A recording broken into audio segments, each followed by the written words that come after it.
वल्लभम उर्मिला कीर्तिकान्तम् नमाम्यहम्। गोविंद बोलो न मैं नाम कभी तुम्हारा, निष्काम होके दिन रात गाऊं। गोविंद दामोदर माधवेति, देहांत काले मम सामने हो बंसी बजाते, मन को लुभाते। गाता यही मैं तननाथ त्यागूं, गोविंद दामोदर माधवेति। याज्ञवल्क्य भरद्वाज मुनि उमा समेत महेश, बंदो तुलसीदास पुनि कागभूषुंड खगेश। या मांडवी उर्मिला श्रुति कीरति बरबाम, चार ललन चारो लली तुलसी करत प्रणाम। रहे तहाँ निशिचर भट भारे, ते सब सुरना समर संघारे। अब तह रही शक्र के प्रेरे, रक्षक कोटि जक्षपति के रे। बोले लखन से रामचंद्र की जय।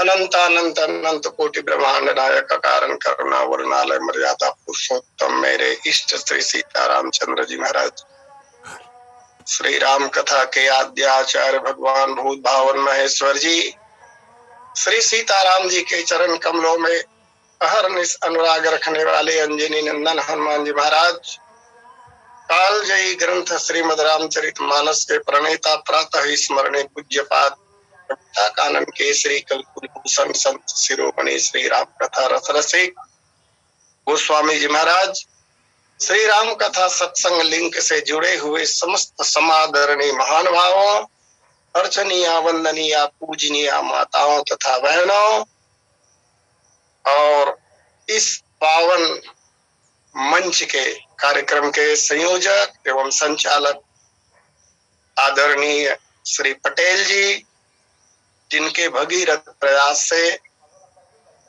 लगभग 3.5 वर्ष से पता नहीं कितने कथा रस रसिक इस कार्यक्रम से जुड़कर भगवान की मधुर मधुर दिव्य दिव्य नव्य नव्य कथा लीलाओं का श्रवण पान कर रहे हैं। एवं पूज्य पंडित श्री पांडे जी महाराज एवं द्वितीय लिंक के वक्ता पूज्य बड़े गुरु जी, मेरे लिए आज प्रसन्नता का इसलिए भी अवसर, आज अतीव प्रसन्नता का अनुभव हो रहा है। मेरे मार्गदर्शक आज दोनों वक्ताओं की कथा क्रमबद्ध सुनने को मिली। समय पर मैं पूज्य पांडे जी से एवं बड़े गुरु जी से मार्गदर्शन लेता रहता हूँ। आइए आप सबों के चरण कमलों में दंडवत प्रणाम करता हुआ पुनश्च साधुवाद ज्ञापित करते हुए की यात्रा पर चलने का करें। के क्रम में कल हमने दर्शन किया था लंका नगरी राक्षसों के लिए ही भगवान ब्रह्मा के विधान के अनुसार बसाई गई थी, बनाई गई थी।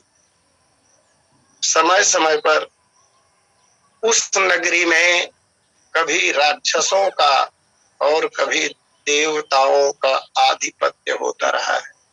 पिछली कथा में मैंने निवेदन किया था कि सत्तासीन लोग, चाहे वे देवता हो चाहे असुर हो, जब प्रमादी हो जाते हैं, अभिमानी हो जाते हैं, तब उनका बल नैतिकता के ह्रास के कारण घटने लगता है और विरोधी प्रबल हो जाते हैं। ठीक ऐसा ही हुआ। पहले वहां राक्षस लोग ही रहते थे, रहे तहां निशिचर भट्ट भारी। भारी भारी भट्ट, भट्ट का तात्पर्य है योद्धा। इनकी भी कुछ श्रेणियां हैं, भट्ट, सुभट्ट, महाभट्ट, दारुण भट्ट और लंका के भट्टों के बारे में तो कहा गया विकट भट्ट। ये योद्धाओं की कोटियां हैं। भारी भारी योद्धा, निशाचर योद्धा वहां रहा करते थे। कालांतर वे प्रमादी हुए, अभिमानी हुए, समाज के प्रति उनका रुख अच्छा नहीं रहा। बलवान और धनवान होने के बाद समाज की सेवा को छोड़कर जब समाज को प्रताड़ित करना शुरू किया, देवताओं को इसकी चिंता हुई और 33 कोटि देवता एक साथ मिलकर लंका में राक्षसों के विरुद्ध धावा बोल दिया। ते सब सुरन समर संहारे घोर युद्ध हुआ और इस युद्ध में राक्षसों का पतन हुआ, देवताओं को विजय श्री मिली। जब देवता लोग जीत गए तो वो आधिपत्य में आ गया देवराज इंद्र के। देवराज इंद्र वहां रहे नहीं, व्यवस्था बनाई। देवराज इंद्र ने यक्षराज कुबेर से कहा, अब तह रह शक्र के प्रेरे रक्षक कोटि जक्षपति केरे। इंद्र ने कुबेर से कहा, कुबेर भी वहां नहीं रहते। कुबेर के अनुचर, कुबेर के योद्धा, कुबेर के सिपाही जो अन्य यक्ष थे, वो सब कुबेर की प्रेरणा से लंका में रहने लगे। इनकी संख्या रक्षक कोटि जक्षपति केरे, ये रक्षक हैं। कथा में वर्णन आता है कि लंकापुरी की ही रक्षा कर रहे हैं, क्योंकि दोहे में पिछले कथा में निवेदन किया जा चुका है कि ब्रह्मा जी के विधान के अनुसार वह राक्षसों के लिए ही सुरक्षित था। जैसे जल जल जंतुओं के लिए निर्धारित है भगवान के विधान के अनुसार, जल जंतु ही जल में रहेंगे। इसी तरह जैसे वन्य प्राणी ही जंगलों में रहेंगे, ठीक इसी तरह राक्षस ही लंका में रहेंगे। इस व्यवस्था के अनुसार रहते थे। देवताओं का कब्जा हो गया। गोस्वामी जी महाराज संकेत कर रहे हैं, दस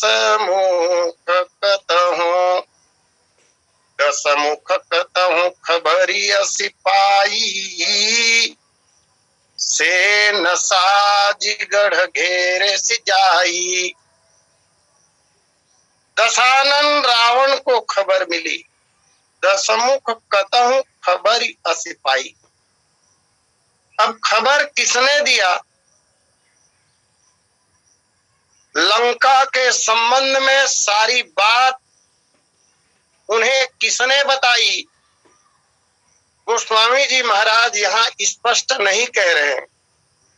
गोस्वामी जी के मत के अनुसार दसमुख कतहु खबर सिपाही, दशानन ने किसी से समाचार सुना।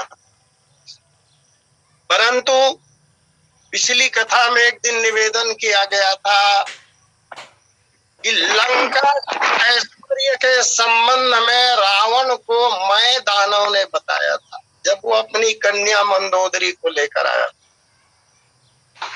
लेकिन इसमें एक मत नहीं है विद्वानों में और ग्रंथों में। कहीं कहीं वर्णन आया कि मैं दानव ने बताया, और कहीं कहीं वर्णन आता है कि सुमाली ने बताया। इसलिए गोस्वामी जी महाराज दोनों मतों की रक्षा करते हैं। रामचरितमानस चूंकि समन्वयवादी ग्रंथ है और ऐसे अवसर पूरे ग्रंथ में, पूरे महाकाव्य में जहां जहां उपस्थित होता है वहां वहां गोस्वामी जी महाराज बीच का मार्ग चुन लेते हैं ताकि विवाद न हो। यहां भी किसने बताया, इस पर एक मत नहीं होने के कारण गोस्वामी जी महाराज केवल संकेत करके आगे निकल गए। दसमुख कतहु खबर अस्थाई, लेकिन वर्णन ऐसा आता है, सुमाली आया और सुमाली ने रावण से सारी बात बताई कि वास्तव में लंका हमारी है, हम लोग वहां रहते थे, लंका के समस्त ऐश्वर्य का वर्णन किया और देवताओं का आधिपत्य लंका में किस प्रकार यह निवेदन। तब उन दिनों में रावण का ऐश्वर्य संसार में फैल चुका था। प्रसन्नता व्यक्त करते हुए उन्होंने कहा, तुम्हें पाकर हम अतीव प्रसन्न हैं। ये कथन सुमाली का है। सुमाली कह रहा है, बड़े सौभाग्य की बात है,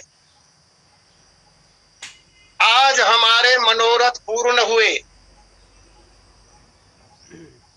विष्णु के भय से हम लोग सपरिवार पाताल लोक में रसातल में जाकर रह रहे थे दशानन,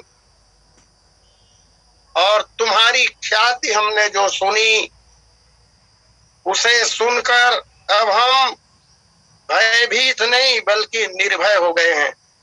हमारा भय दूर हो गया। लंका पूर्व से हमारी ही है, हम सब राक्षस वहां रहते थे, लेकिन वर्तमान में इस नगर को यक्षराज कुबेर ने अपने कब्जे में ले लिया है। अस्मदीया च लंकेयम नगरी राक्षसोचिता, हमारी। इन वचनों को सुनकर यहाँ रावण की भूमिका बहुत अच्छी लगती है।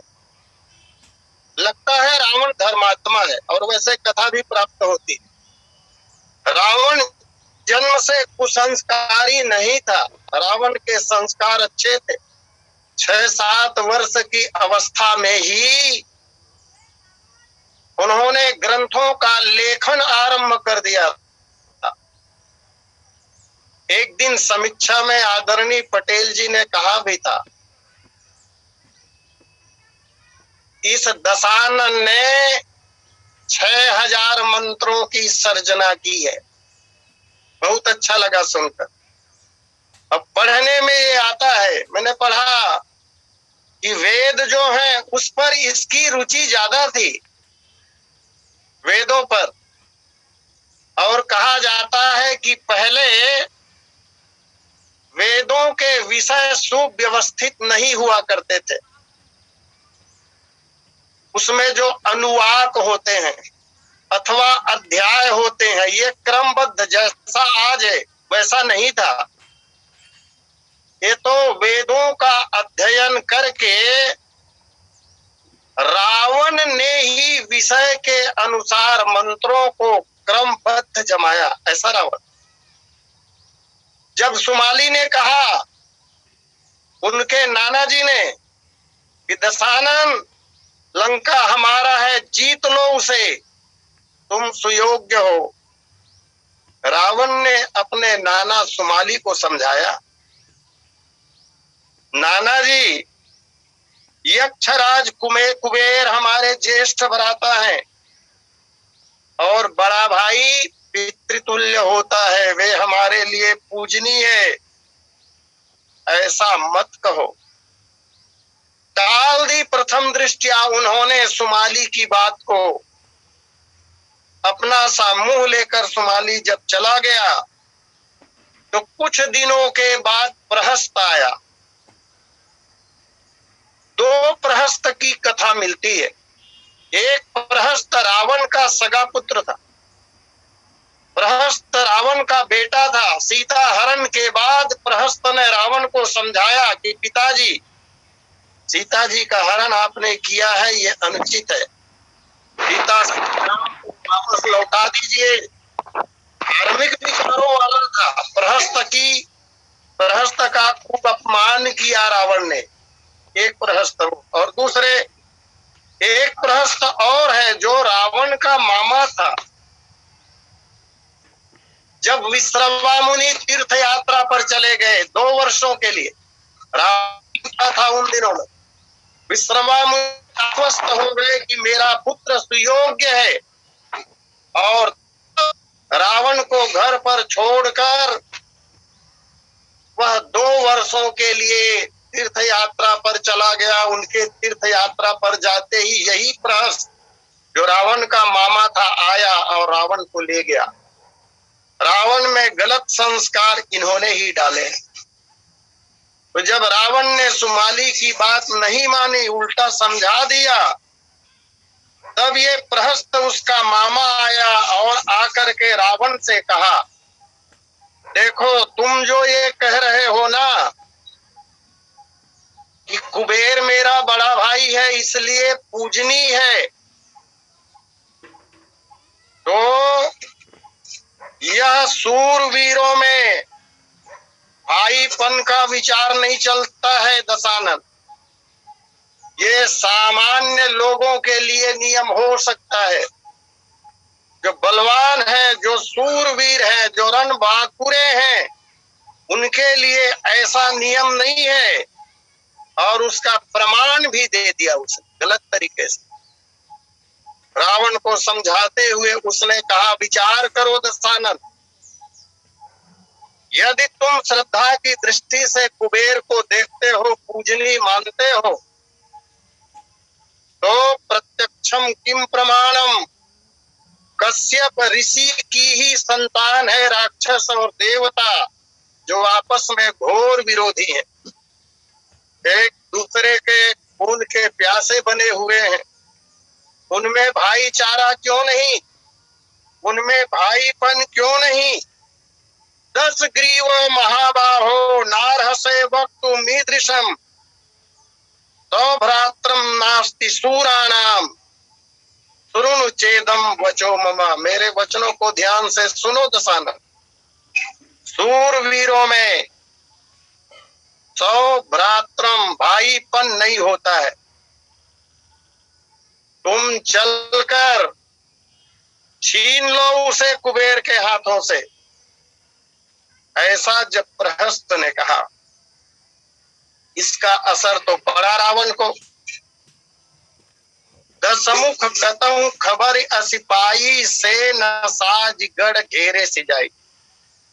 उन्होंने रावण को उकसाया, पहली बात।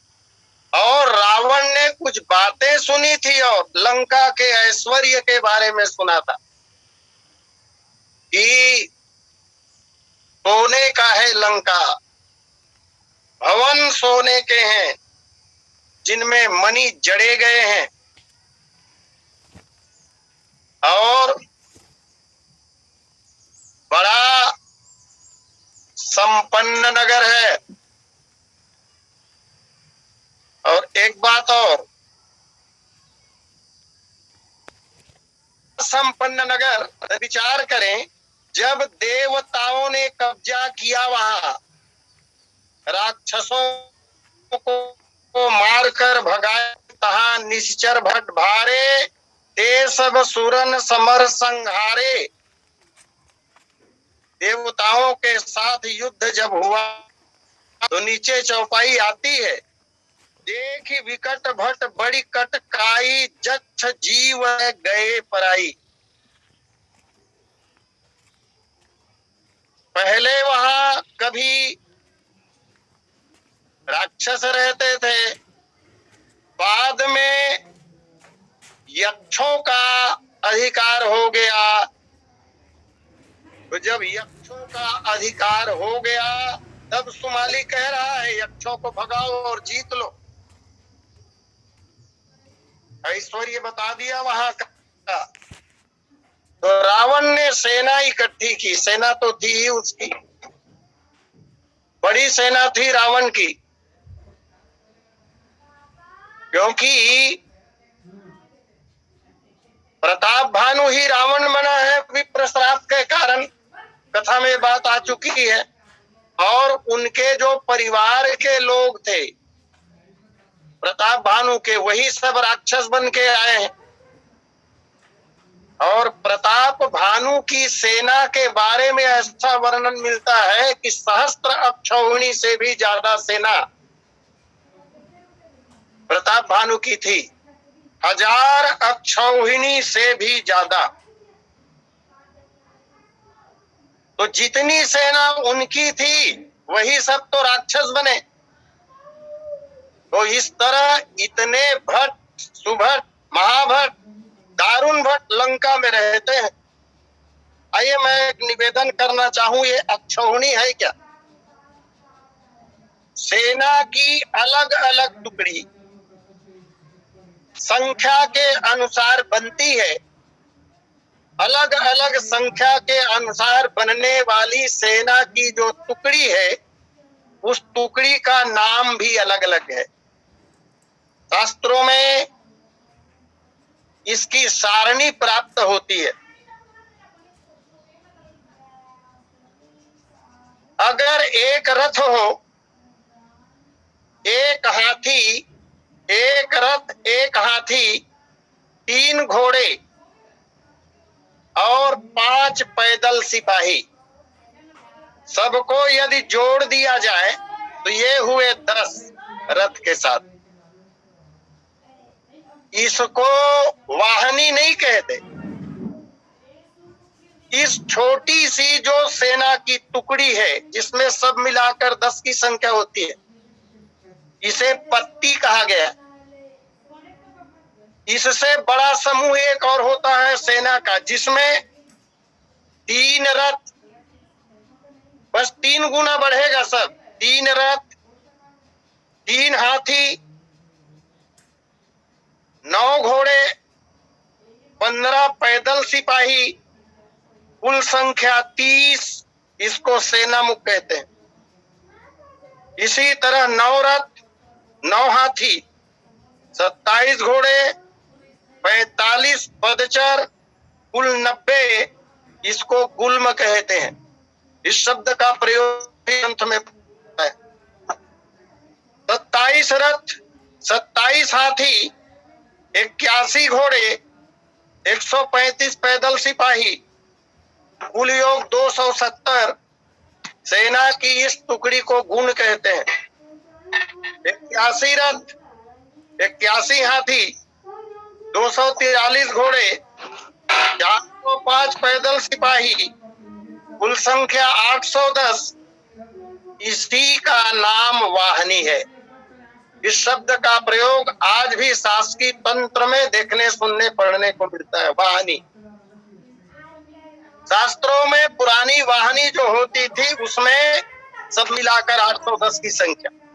इससे बड़ी सेना की जो टुकड़ी होती है 243 रथ, 243 हाथी, 729 घोड़े, 1215 पैदल सिपाही और कुल 2430, 2430 की संख्या, इसको प्रतिना कहते हैं।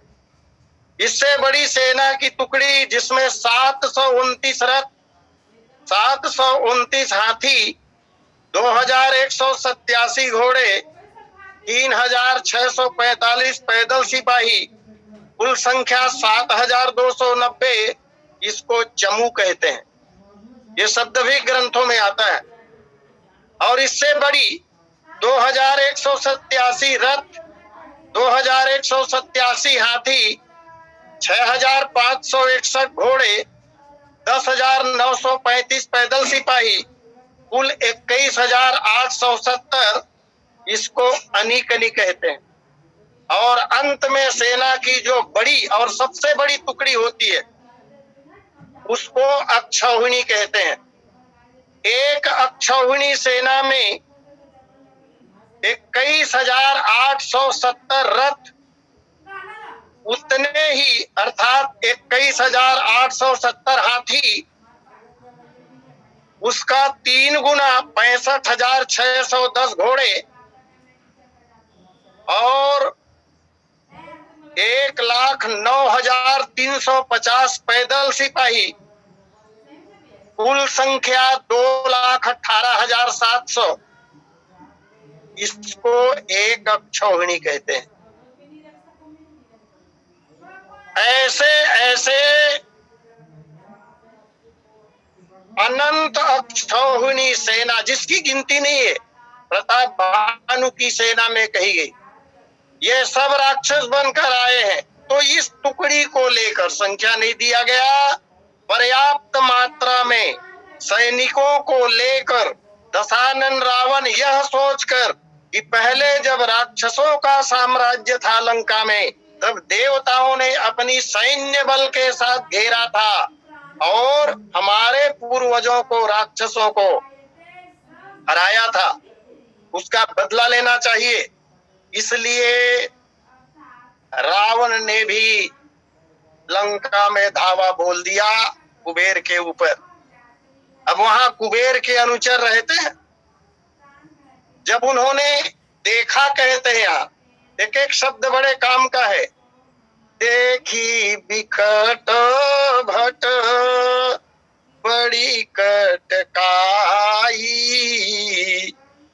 जक्ष जीव ले गए पराई। रावण की सेना ने जब लंका में धावा बोला तो समाचार को सुनकर जक्ष नहीं भागे। गोस्वामी जी महाराज स्पष्ट कर रहे हैं, देखी, लड़ने के लिए यक्ष लोग गए, चलो देखते हैं कैसी सेना है, हम संग्राम करेंगे, पीठ पीछा करके भागने वाले नहीं है। लेकिन जब गए और रावण की अपरिमित सेना को देखा, क्या देखा? तो बोले देखी बिकट भट। बिकट भटों की अपार सेना को जब यक्षों ने देखा, तब यक्ष जीव लय गए पराई, प्राण बचाकर यक्ष सब भाग गए। विचार करने का विषय है। यक्ष जो होते हैं वो बड़े धनवान होते हैं। लंका में जब यक्ष रहे होंगे तो अपार संपदा के स्वामी थे, और जब लंका को छोड़कर रावण के भय से भागे तो कोई अपने रत्न को, अपनी संपदा को, अपने धन को लेकर नहीं गए। क्यों? प्राणों की चिंता थी ना। यक्ष जीव ले गए पराई, प्राण लेकर भाग गए। फुर्सत कहाँ है अपने कोष को देखने का? और अगर धन को बचाते तो धन बचाने के चक्कर में प्राण नहीं बचते। इसे यक्षों ने जाना और तब वो भाग गए। फिरी सब नगर दशानन देखा, गयउ सोच सुख भयउ विषेखा। जब यक्ष लोग लंका को छोड़कर भाग गए, मैंने पिछली कथा में भी कहा था, ये रावण बड़ा सौभाग्यशाली है। बिना युद्ध किए, इस कथा के अनुसार, मानस कल्प की कथा के अनुसार, बिना युद्ध किए, बिना परिश्रम के इन्हें लंका भी मिल गई। पहले मंदोदरी जैसी पत्नी मिली, पंचकन्या, श्रेष्ठ नारी मिली। और कल भी निवेदन किया गया था कि चाहते तो सब लोग हैं, लेकिन कोई श्लोक बहुत प्यारा है, दोहरा दूं। पूर्व जन्मार्जितम विद्या, पूर्व जन्मार्जिता धनम, पूर्व जन्मार्जिता नारी अग्रे अग्रे धावती। यहाँ रावण को नारी भी मिली और धन संपदा भी मिला। जब यक्ष लोग भाग गए, लंका खाली हुई, तो कहते हैं कि फिर सब नगर दशानन देखा।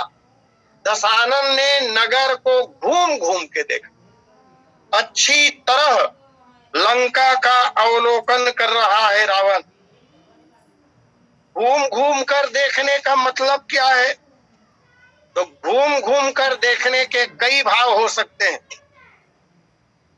पहली बात तो ये, रावण ने सोचा होगा कि लंका को बहुत बारीकी से घूम घूम कर देखा जाए, कहीं ऐसा कोई मार्ग तो नहीं है लंका में आने का जिस मार्ग से दुश्मन कभी प्रवेश कर सके।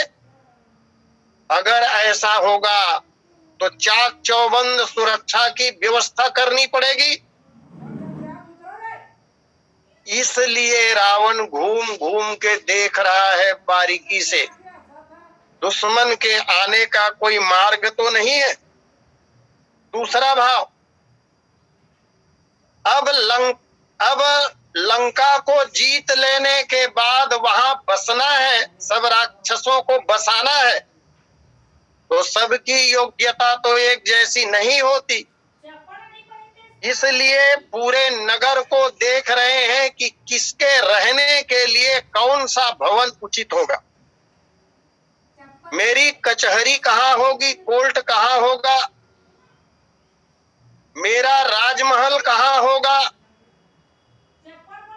रनिवास कहाँ बनाया जाएगा, या किसका चयन, किस भवन का चयन रनिवास के रूप में किया जाएगा, कहाँ मेरी सेना रहेगी, खेल का मैदान कहाँ होगा, मल्ल युद्ध कहाँ होगी राक्षसों की पूर्व तैयारी, गार्डन कहाँ बनाया जाएगा।